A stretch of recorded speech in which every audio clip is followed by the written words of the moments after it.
আজকের ভিডিওর কনসেপ্টে আমরা পড়ব ল অফ কনস্ট্যান্ট প্রপোর্শন বা স্থিরানুপাত সূত্র সম্পর্কে।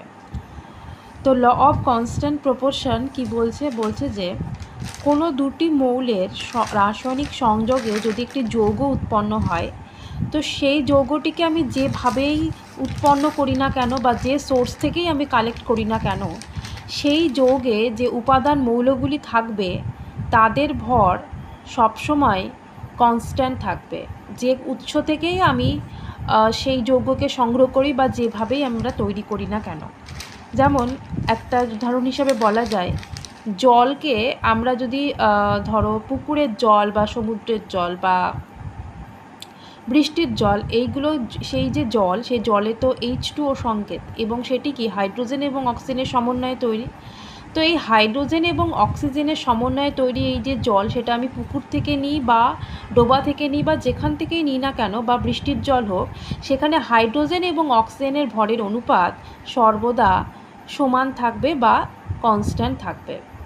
তো এই রিলেটেড একটা প্রবলেম এখানে আমি লিখেছি, সেটা হচ্ছে ধাতব ম্যাগনেসিয়াম ও অক্সিজেনের বিক্রিয়ায় প্রাপ্ত বিশুদ্ধ ম্যাগনেসিয়াম যৌগের 5 গ্রাম পরিমাণে ম্যাগনেসিয়ামের পরিমাণ 3 গ্রাম, আবার MgCO3কে উত্তপ্ত করে প্রাপ্ত বিশুদ্ধ MgO যৌগের 8.5 গ্রাম পরিমাণে Mgর পরিমাণ 5.1 গ্রাম।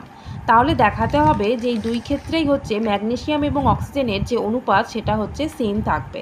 তো প্রথম ক্ষেত্রে কি দেখা যাচ্ছে, ম্যাগনেসিয়াম এবং অক্সিজেনের যে ভরের অনুপাত সেটা কত।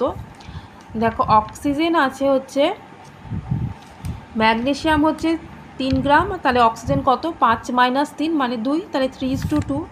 দ্বিতীয় ক্ষেত্রে ম্যাগনেসিয়াম আর অক্সিজেনের ভরের অনুপাত কত হবে, বলছে MgCO3কে উত্তপ্ত করে প্রাপ্ত বিশুদ্ধ MgO যৌগে 8.5 গ্রাম পরিমাণে Mgর পরিমাণ 5.1, তাহলে Mg হচ্ছে 5.1, তাহলে বাকিটা কত, বাকিটা হচ্ছে অক্সিজেন, সেটা হচ্ছে 8.5 - 5.1, তাহলে সেটা কত হবে, এটা হচ্ছে 3.4।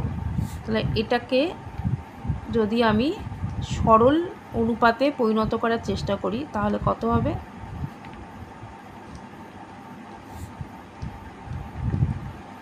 17 দিয়ে কত যাবে, 3 × 51, আর হচ্ছে 17 দুগুণে হচ্ছে 34, তাহলে এটাও হচ্ছে কত না 3:2। তো এই হচ্ছে আজকের কনসেপ্ট ছিল ল অফ কনস্ট্যান্ট প্রপোর্শন এবং সেই রিলেটেড একটি প্রবলেম।